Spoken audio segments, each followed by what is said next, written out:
Oltinchi guruh bosh guruhchasi elementlariga umumiy tavsif. Kislorod guruhchasi elementlari. Kimyoviy elementlar davriy jadvalida 6 guruh bosh guruhchasi, ya'ni kislorod guruhchasida kislorod, oltin gugurt, selen, tellur va polloniy elementlari joylashgan. Kislorod guruhchasi elementlarining tashqi energetik pog'onasida 6 ta elektron bor. Kislorod tashqi energetik qavatini tugal holatga, ya'ni 8 ta elektron holatga keltirish uchun 2 ta elektron qabul qilib oladi. Natijada -2 oksidlanish darajasini hosil qiladi. Oltin gugurt, selen, tellur tashqi energetik pog'onasida d orbitallar ham mavjud. Tashqi qobiqdagi juftlashgan p va s elektronlar bittadan d orbitalga qo'zg'alib o'tishi mumkin. Oltin gugurt, selen, tellur elektron qabul qilib -2 va elektron berib +4, +6 oksidlanish darajasini namoyon qiladi. Oltin gugurt tabiatda erkin holatda ham, birikmalar ko'rinishida ham uchraydi. Oltin gugurt 3 xil, ya'ni rombik, monoklinik, plastik allotropik shakl o'zgarishiga ega. Oltin gugurt elektr tokini va issiqlikni yomon o'tkazadi.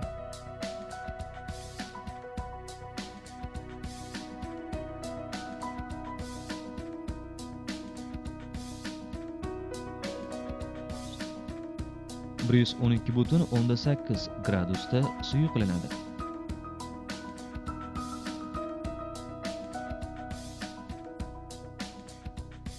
(444,5 gradusda qaynaydi. Qaynash haroratigacha qizdirilgan oltin gugurt sovuq suvga quyilsa, plastik oltin gugurtga aylanadi. Plastik oltin gugurt cho'ziluvchan moddadir. Oltin gugurt vodorod bilan reaksiyaga kirishib, vodorod sulfitni hosil qiladi. Vodorod sulfit laboratoriyada oltin gugurtni 200-350 gradusda qizdirib, unga vodorod gazi yuborilganda vodorod bilan reaksiyaga kirishib hosil bo'ladi.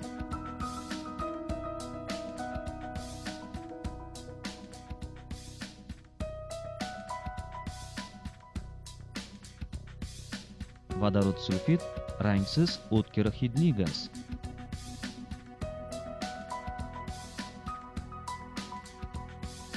Universal indikator qog'ozini qizil rangga bo'yaydi. Vodorod sulfit kuchsiz kislota xossasiga ega. Uni distillangan suvga yuttiramiz va vodorod sulfitli suv hosil bo'ladi.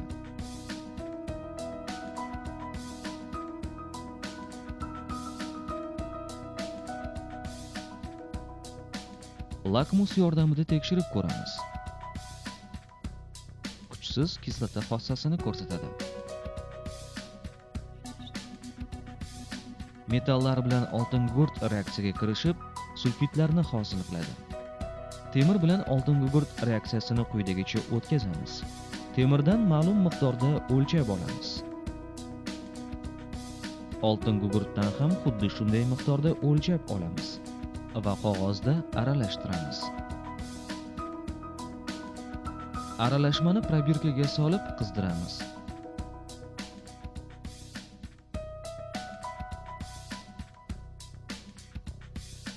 Reaksiya shiddatli kechadi.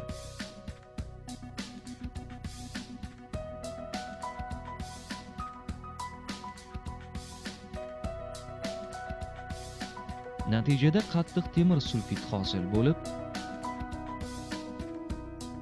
uni probirkadan ajratib olamiz.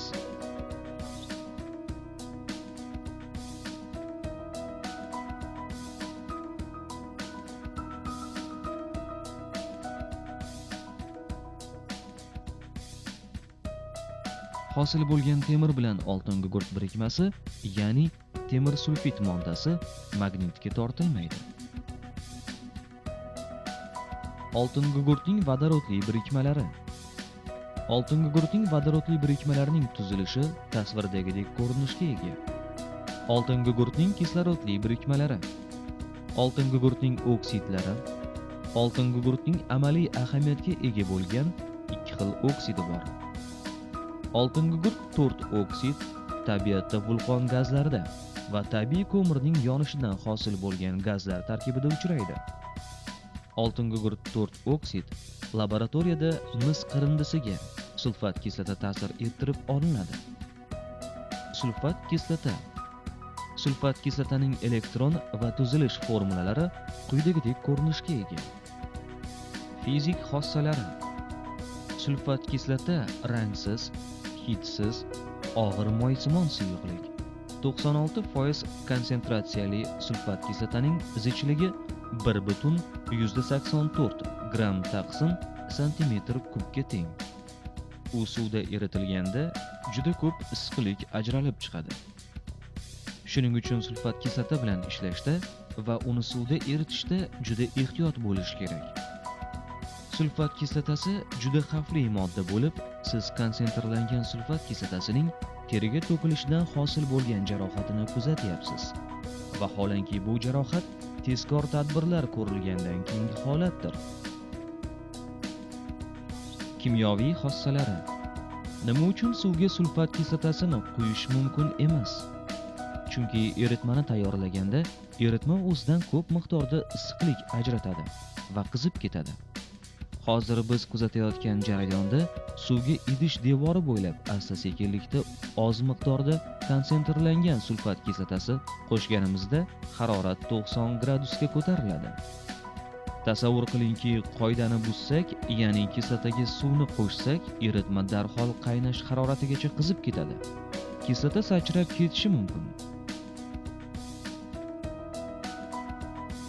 Konsentrlangan sulfat kislotaga rux metalli tashlanganda reaksiya sodir bo'ladi. Natijada vodorod gazi chiqadi.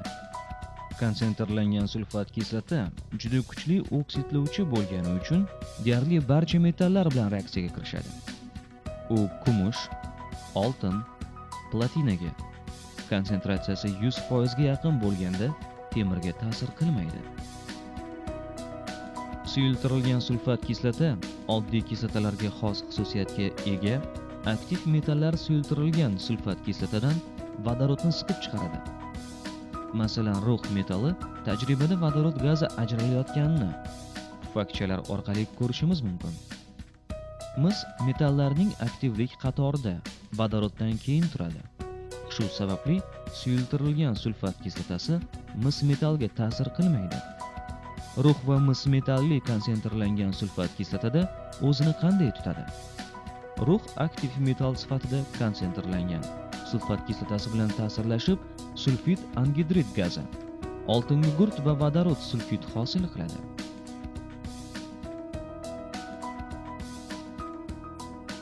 Mis aktivligi kamroq metal bo'lganligi sababli u sulfat kislotasi bilan reaksiyaga kirishganda sulfid angidrid gazini ajratadi.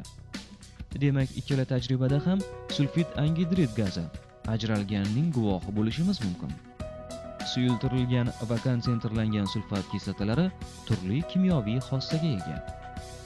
Konsentrlangan sulfat kislota shakar, qog'oz, yog'och va gazlama tarkibidagi sellyulozaning suvini tortib oladi va ularni ko'mirga aylantiradi. Konsentrlangan sulfat kislota juda gigroskopik modda, ya'ni suvni juda kuchli bog'lagani uchun organik moddalar tarkibidagi suvni ham tortib oladi. Tajriba uchun shakar olamiz.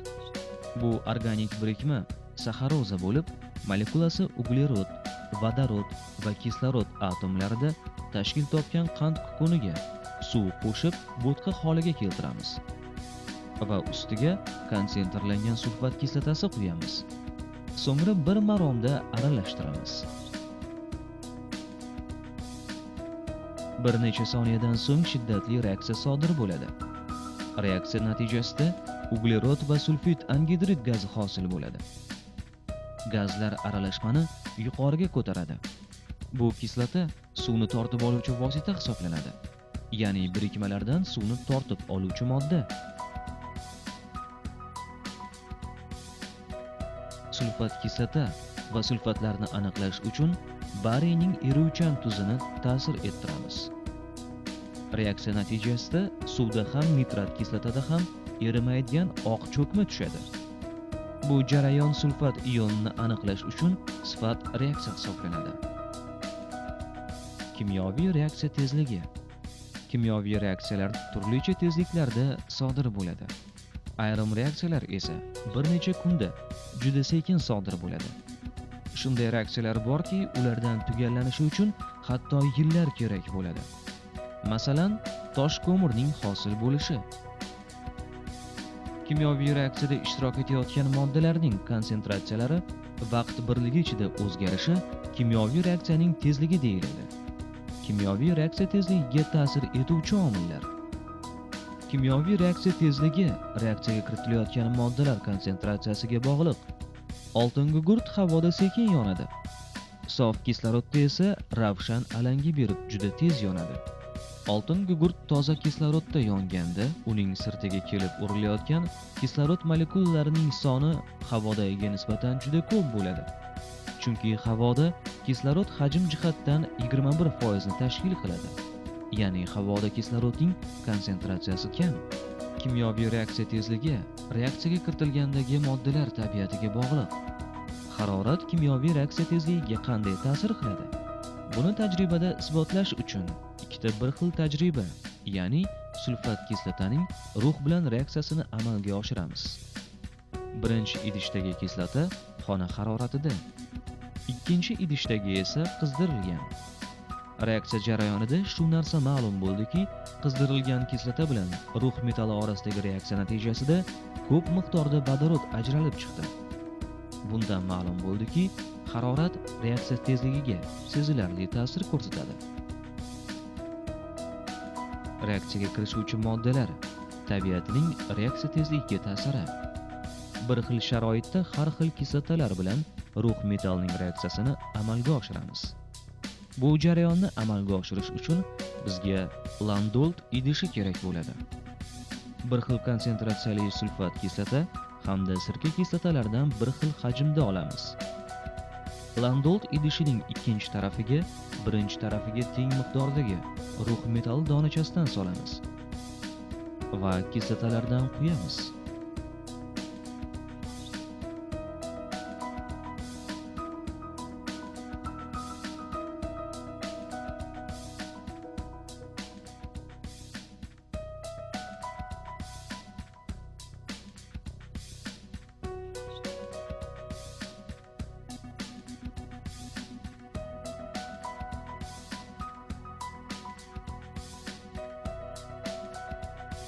Ajralib chiqayotgan gaz hajmini asbobdagi suyuqlikning harakatlanishiga qarab aniq ko'rishimiz mumkin.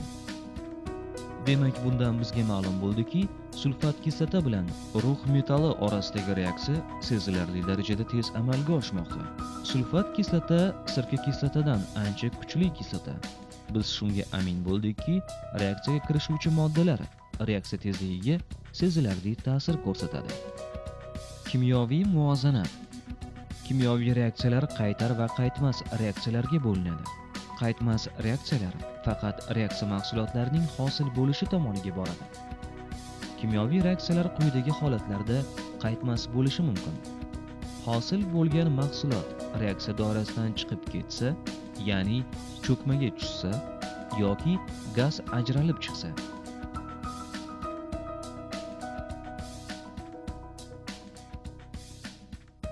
Sanoatda sulfat kislota ishlab chiqarish.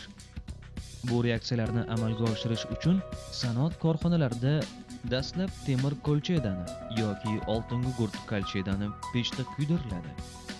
Hozirgi paytda bu jarayon xomashyoni qaynovchi qatlamda kuydirish pechlarida amalga oshirilmoqda. Pechdan chiqayotgan sulfit angidrid qattiq moddalar zarrachalari chang bilan aralashgan bo'lgani uchun uni siklon va elektrofiltr deb ataluvchi qurilmalar orqali o'tkaziladi. So'ngra sulfit angidrid quritish minorasi deb ataluvchi minorada quritiladi. Gazni quritishda sulfat kislotaning namni tortib olish xossasidan foydalaniladi. Buning uchun nam oltin gugurt 4 oksid gazi sulfat kislota havo bilan aralashmasi tegishli temperaturaga qadar 400-450 gradus issiqlik aralashtirgich deb atalgan qurilmada isitilib, katalizatorli kontakt apparatida oltin gugurt 4 oksidi oksidlanib, oltin gugurt 6 oksidi hosil qilinadi. Shundan keyin oltin gugurt olti oksidi yuttirish minorasida konsentrlangan sulfat kislataga yuttiriladi va shu tariqa mahsulot tayyor bo'ladi.